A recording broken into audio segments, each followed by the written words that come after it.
This is a good time to start AI Radar, the segment where we break down the biggest headlines and updates from the world's leading AI players. Think of it as your quick fire pulse on what's hot in AI this week. So, Jeff, what's hot? Microsoft just announced the Bing Video Creator, bringing OpenAI's Sora's video creation tech right into the Bing mobile app. So users can now turn simple text descriptions into quick 5-second videos without having the high-end ChatGPT subscription. You get 10 speedy creations to start and then unlimited slower generations after that. And you can earn extra fast credits through Microsoft Rewards. It's available on iOS and Android with desktop and Copilot search versions coming soon.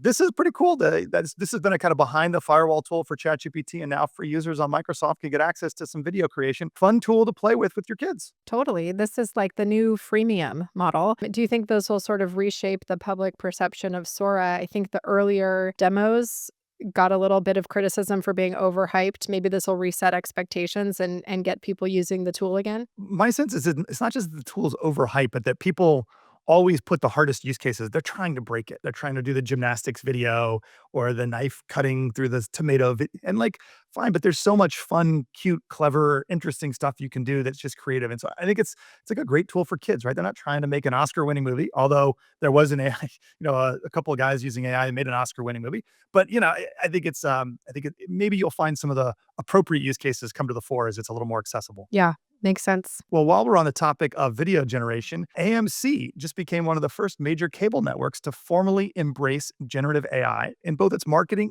and production pipelines. That was interesting. It's not just the marketing that we talked a lot about. A new partnership with AI startup Runway will allow AMC to use AI to pre-visualize scenes during show development and to create promotional materials without needing full-scale photo shoots. So great way to streamline workflows, cut costs. And I love this idea of testing concepts early so you can kind of get a feel. I've seen sometimes the early artwork for some of the movies you like, and they had people drawing stuff and storyboarding scenes. And now you can go a lot deeper to kind of preview what things might look like during generation. Then obviously you can take your assets and put characters in different places for different promotional assets. I thought it was a pretty cool integration of this technology into a human-led creative process. Yeah, I think so. And maybe this is like a canary in the Hollywood coal mine, so to speak, because there's been so much sort of fear and backlash from that industry about AI tools and how it'll interrupt the creative process and threaten humanity and all these types of stuff. But it's nice to see also a company coming out and say, actually, though, it's pretty useful to the creative process. Also, right? It's not something that's going to end, human creativity. It's actually going to augment it. And so I love to see that. I think augment's the right word, right? Like now you're talking about a photo shoot to promote something and how long does that take and how many options can you actually shoot with the actors on site in different locations? And now the answer is the limit's only really your creativity. You can use these things to generate what you want. And so you're unlocking, I think, creativity as much as you are kind of stifling it or replacing it. And I think that's a really powerful way to think about these tools. Yeah, 100%. Now, Meta going a slightly different direction, made some headlines this week, announcing the goal of entirely removing humans from the advertising process by 2026. So coming up pretty fast. According to some reports from the Wall Street Journal, they're developing AI tools that create complete ads for Facebook and Instagram from nothing more than product images and a budget, totally removing the humans. But their focus, interestingly, on the small businesses that often don't have a marketing team, don't have a large budget, don't have production experience. And so unlocking the ability to create richer advertising capabilities and richer kind of media for those advertising for small businesses. But really fascinating, they're really saying, give us a photo of your product, give us your website and tell us how much money you want to spend, and we will spend it the best possible way and with the best possible ads and creatives and placements and driving a lot of personalization where, they might show me a car in the city in LA and you a car in San Francisco, my parents a car in Denver where they live with the mountains in the background, where the ads are really personalized to the consumer because you can generate that creative uniquely to the individual. So it will be interesting to see if this comes to fruition and how people like it. Yeah, I'm excited about this. We've talked a lot about the ability for AI to help amplify the marketing and voice of small businesses and sort of level the playing field with some of the larger guys. And so I think this is basically like maybe a utopia for small businesses that they can sort of have this opportunity to use a platform like Meta that, for better or worse, a lot of people are on, a lot of people get ad content and influenced by, and right now only sort of much larger advertisers can sort of afford it and really make the best use of it. So I think this will be a good thing to see. Yeah, I'm excited to see this. I'm excited to, I was hearing an interview, I want to say it was an Amazon executive, and he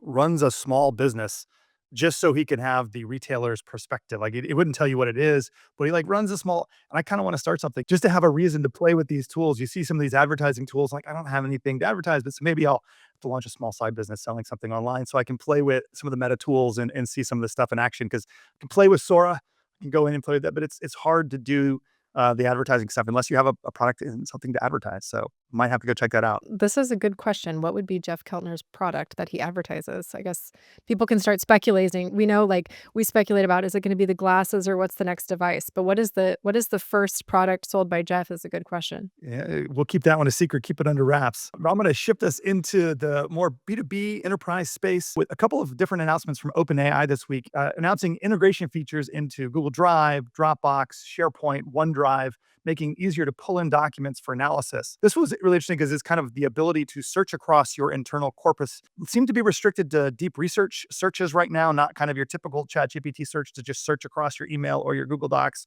or your OneDrive. But I thought really interesting to see them leaning into that. They also announced a new record mode that lets ChatGPT record meetings or voice notes and automatically transcribe them, generate summaries, action items. So some of the stuff you see in Zoom, in Google Meet and Microsoft, but now kind of being offered by ChatGPT, who seems to want to be the interface for everything you do for AI.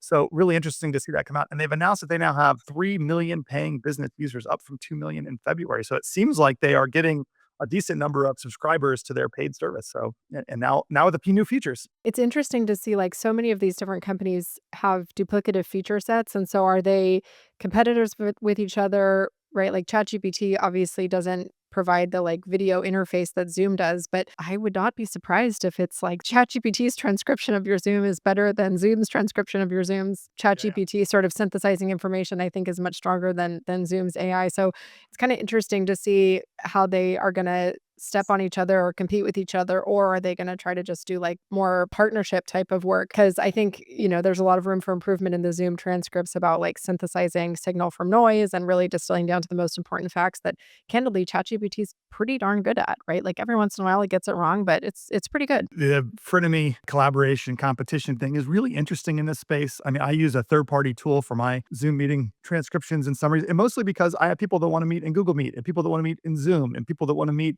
in Microsoft Teams. And I want to have one tool that does the work everywhere. And it's really hard for Google or Zoom to do that. On the other hand, they have some real advantages of being natively integrated. Things like the real-time voice transcription and translation, where they can actually translate. Google has announced a feature where you can translate a user in one language to another through a Google Meet meeting, and like that's going to be really hard for ChatGPT to do.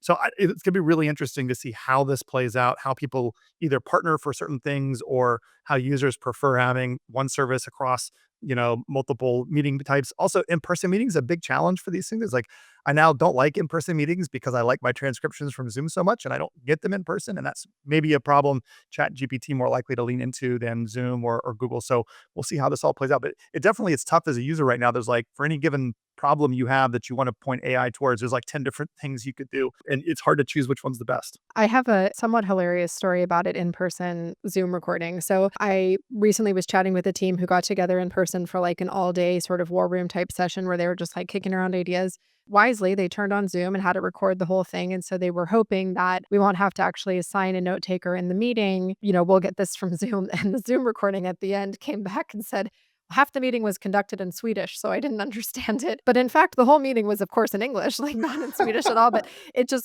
couldn't actually pick up because in person, people go on bunny trails, and these people spin off and start talking about something different, and it just couldn't track the conversation, so it ended up just thinking it was in Swedish. Wow, I didn't know that the side chatter sounded like Swedish. I guess I'm gonna have to pay more close attention next time. Yeah, no. Well, continuing in our enterprise theme, Anthropic just launched a government grade version of its Claude AI models designed specifically for use across the US federal government, including, in particular, defense and intelligence agencies. I thought it was really interesting. ClaudeGov models are specifically designed to handle government needs like threat assessment and intelligent analysis. Although Anthropic says they underwent the same rigorous safety testing as all Claude models, they also have certain specifications for national security where they will answer kinds of queries that maybe by default the security mechanisms are made for them to not answer, to not engage in certain kinds of topics or conversations or data.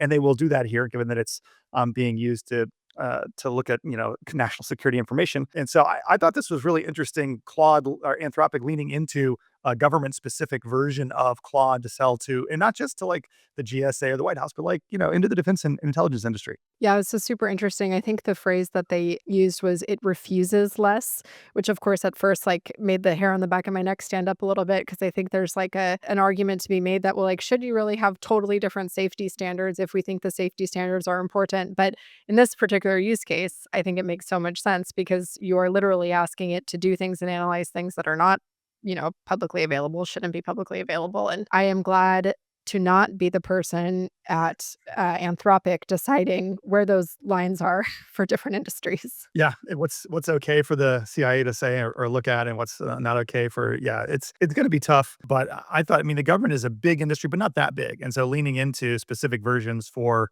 that kind of industry with different safeguards versus leaning into verticals or other things, it was an interesting move for Anthropic. I think aligns well with their goal to make this for the good of humanity. They want to be kind of the ones defining what it should and shouldn't refuse, or at least being in the conversation about that. So it seems true to their general vision and mission of themselves. Yeah. All right, we're going to switch gears for our last story in the AI radar, and a little surprise here. A new study from the University of Geneva and the University of Bern found that leading AI models, including ChatGPT 4, Claude 3.5, and Gemini 1.5, outperform humans in emotional intelligence tests by a wide margin, 81% accuracy versus 56% accuracy for people. And these weren't weird trivia questions. They required picking the most emotionally appropriate responses in complex social situations. Even more impressive, GPT-4 created its own emotional intelligence tests, suggesting a deeper understanding of human emotion than simple pattern recognition. Like, I thought the emotional part of the job was the thing that they weren't going to come for. And now it seems that they're already better at emotions than we are. This was kind of surprising to me because this is where a lot of people think, well, the human relationship, emotional intelligence, that's where they'll never get maybe smart, but they can't do that kind of work. And well, maybe they can. Well, I mean, it's funny you say that because I think that there is also an argument to be made that humans are horrible at handling emotions. And so, like, you got the ones that can't express them at all. You got the ones that have them spill out all over the place. So, like, I'm sort of not surprised if GPT-4 could handle awkward family dinners better than a lot of people. They know what Like, to say to the awkward uncle at Thanksgiving when he makes yeah. the inappropriate comment, and they know how to Yeah, handle it. or more crucially, what not to say, Yeah. right? So I think that that's funny, but, I also had to laugh a little bit about the write your own test because 'cause I'm like, if I wrote my own emotional test, I'm clearly gonna pass it because that's heavily biased, and now ChatGPT is doing the same thing. I wrote my test, and I did pretty good.